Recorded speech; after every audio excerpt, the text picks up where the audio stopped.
Perbedaan dalam perkara akidah, selama tidak saling mengganggu satu sama lain, tidak membawa masalah. Karena di dalam Islam dakwah disampaikan dengan hikmah dan mau'izah hasanah. Dakwah di dalam Islam tidak boleh dalam bentuk pemaksaan, apalagi penipuan. Dakwah di dalam Islam sampaikan dengan apa? Dengan hujjah. Itu yang ditegaskan oleh Allah Subhanahu wa taala. Apa kata Allah di dalam petunjuk dakwah? Hadza sabili, katakanlah ini jalanku. Ad'u, perhatikan,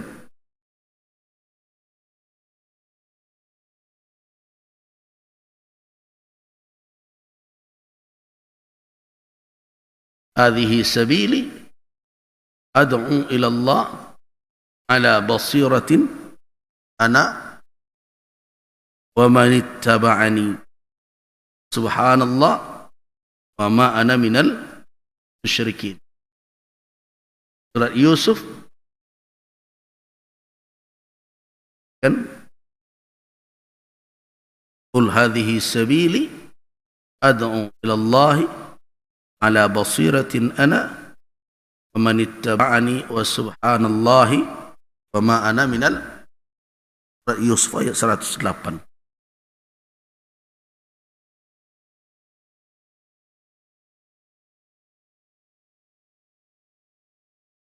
Katakanlah inilah jalanku, aku berdakwah menyeru kepada Allah ala basirah.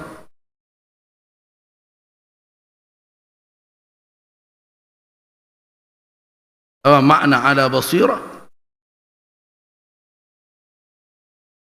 Yaitu sesuatu yang bisa dipandang bukan hanya dengan pandangan lahiriah semata, tapi dengan pandangan batin. Artinya sesuatu yang difahami sebagai suatu bukti kebenaran.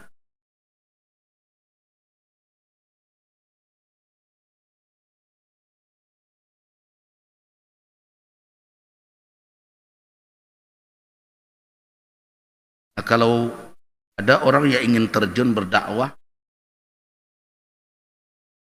sebenarnya ini adalah salah satu ayat yang sangat penting.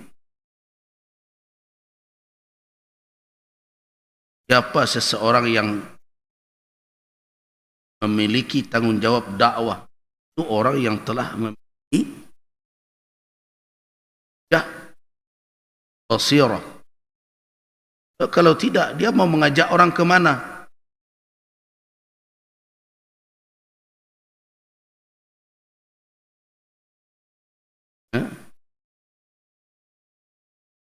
Dia mau mengajak orang ke mana kalau dia saja tidak tahu arah yang akan ditempuh? Kan yang menyedihkan hari ini, tidak sedikit dari kita para dai mengajak orang kepada sesuatu yang kita juga tidak tahu.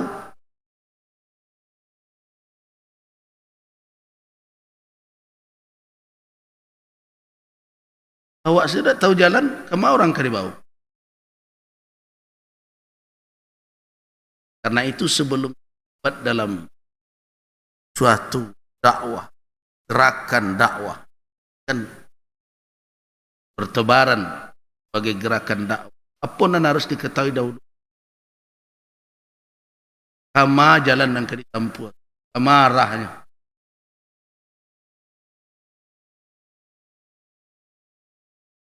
Kalau tidak, bisa jadi dalam suatu kegiatan orang Sorak lawak. Dan yang disorak orang awak. Pelajari, sabar, tenang.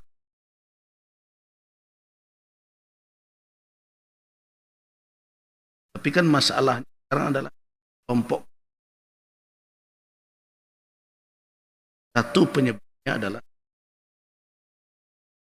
mereka diindoktrinasi lebih dahulu. Kan bahasan pencerahan tentang hujjah, tentang basirah tadi.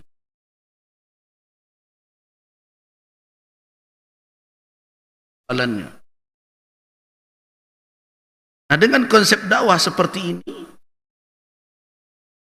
tentu kalau kita kembali kepada ayat suratun Nisa tadi, dakwah Islam tidaklah menjadi ancaman hubungan antar sesama manusia.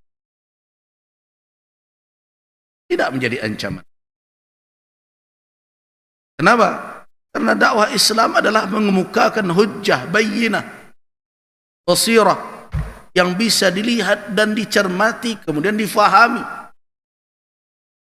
Jika seseorang faham, mengerti dia tentang Islam, dia ikuti. Man sya'a falyu'min wa man sya'a falyakfur. Siapa yang mau beriman, beriman. Siapa mau kafir, kafir. Tanggungjawabnya kelak di akhirat masing-masing. Kan begitu dalam konsep Islam. Boleh tidak kita ancam dia dengan pedang, kamu harus? Tidak. La ikrah. Jadi ada satu yang perlu kita garis bawahi dan kita sampaikan ke seluruh dunia, bahwa dakwah Islamiyah tidak menjadi ancaman hubungan antar manusia.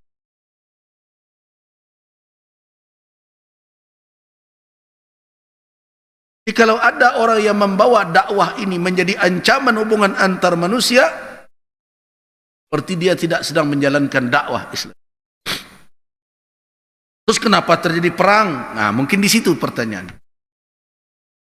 Peperangan itu tak lebih disebabkan untuk apa? Untuk menegakkan keadilan supaya punah kezaliman. Ini zulmun yang diperangi.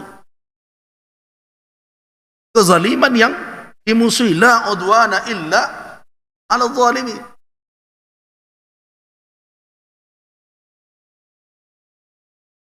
Jadi tidak ada di dalam Islam cok sebentar berperang.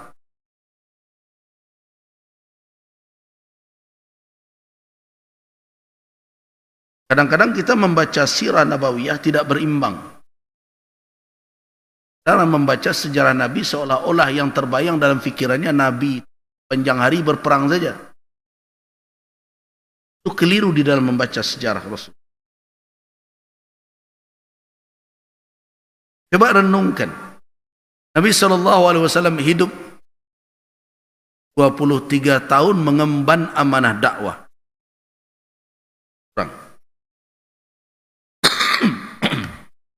Mikul amanah dakwah 23. Selama 13 tahun hidup di dalam keteraniayaan, dimusuhi, bahkan para sahabat beliau dibunuh.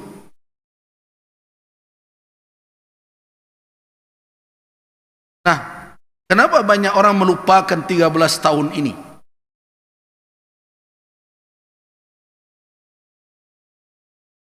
Jika beliau diizinkan oleh Allah Subhanahu wa taala untuk mempertahankan diri dalam waktu 10 tahun terakhir, kenapa 13 tahun ini? Nah, di sini tidak fair orang. Kita melihat sejarah perjalanan hidup Nabi dengan berbagai perlawanan beliau di dalam melindungi diri dan eksistensi. Kemudian selama di Madinah, perang besar yang dilalui oleh Nabi langsung berapa? Badar. Kemudian Uhud. Kemudian Khandaq. Kemudian apa lagi? Fathu Makkah. Lanjutnya apa lagi? Hunain. Seterusnya apa lagi? Tabuk. 6.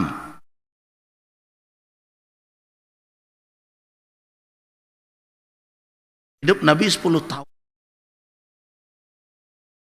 Yang peperangan yang beliau lalui 6 kali. Tak mungkin Nabi berperang saja sepanjang hari. Nah, kemana sisi-sisi lain?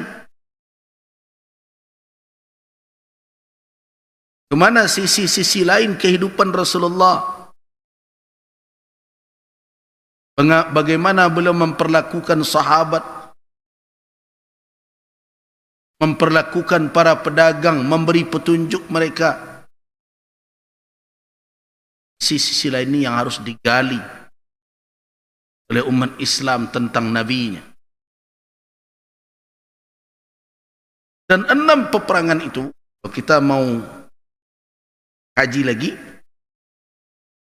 yang terjadi pertempuran besar, Badar, Uhud, Ahzab boleh dikatakan tidak jadi pertempuran, hanya insiden kecil. Perang Khandak, insiden kecil yang terjadi dengan bisanya atau dapatnya seorang jagoan Arab, Amr bin Wud, melompati parit atau Khandak. Kemudian terjadi insiden dengan Ali bin Abi Thalib, akhirnya bisa mengalahkan Amr bin Wud dan teman-temannya lari. Lebih dari itu tidak terjadi lagi insiden, melainkan apa? Saling serang dengan anak panah, dan Nabi SAW bermunajat kepada Allah agar diturunkan pertolongan, dan Allah turunkan pertolongannya melalui dengan mendatangkan angin badai. Waktu Makkah tidak ada pertempuran besar, hanya insiden kecil yang terjadi pada pasukan Khalid ibn al-Walid. Kemudian baru berikutnya yang terjadi peperangan berkecamuk lagi adalah Hunain dengan masyarakat Taif dari suku Bani Saqif dan Bani Hawazin. Tabuk tidak terjadi peperangan. Nabi kembali dengan kemenangan tanpa bertempur. Jadi kalau dikatakan lagi, dari 6 pertempuran besar itu, hanya 3 itu untuk apa? Untuk eksistensi dari umat, karena diserang.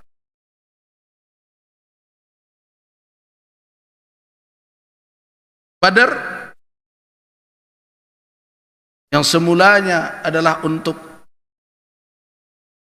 mengambil kembali barang-barang yang ditinggalkan oleh kaum muhajirin di Makkah yang dikuasai begitu saja oleh orang-orang Makkah. Uhud, Nabi diserang. Khandak, Nabi diserang. Apalagi Fatu Makkah, karena orang Makkah melanggar perjanjian. Hunain, karena orang Taif dari Bani Saqif dan Bani Hawazin menyerang Makkah. Tabuk, karena orang-orang Romawi dan Arab sekitarnya ganggu kaum muslimin.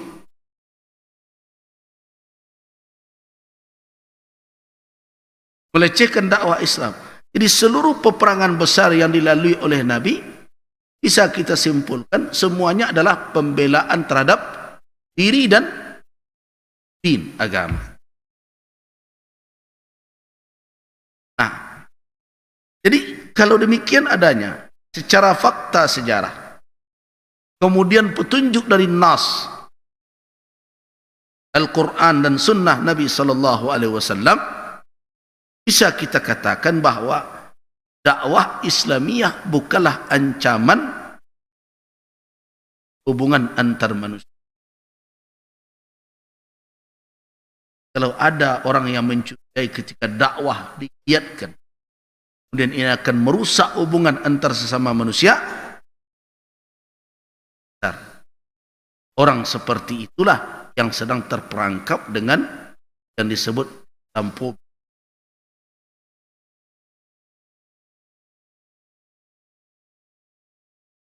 Mendapatkan maklumat yang tidak tepat, tidak benar, lahirlah berbagai ketakutan tentang Islam. Yang dibuat takut tentang Islam ini bukan hanya orang luar saja malah, tapi umat Islam sendiri. Cobalah umat Islam hari ini sampai malu pula atau merasa tidak nyaman pula kalau bertemu dengan saudara-saudara sebangsa yang berbeda agama, apalagi yang merasa jadi pejabat kalau tidak pakai salam agama orang lain. Ya kan? Ada petinggi di Kementerian Agama yang menganggap fatwa MU itu tidak tepat berbagai macam. Semenjak kapan pula salam agama orang lain itu kita pakai menambah keharmonisan? Mereka katakan salam itu hanya budaya. Tidak bisa. Di dalam Islam tidak mengenal ada segmen yang terlepas dari petunjuk syariat.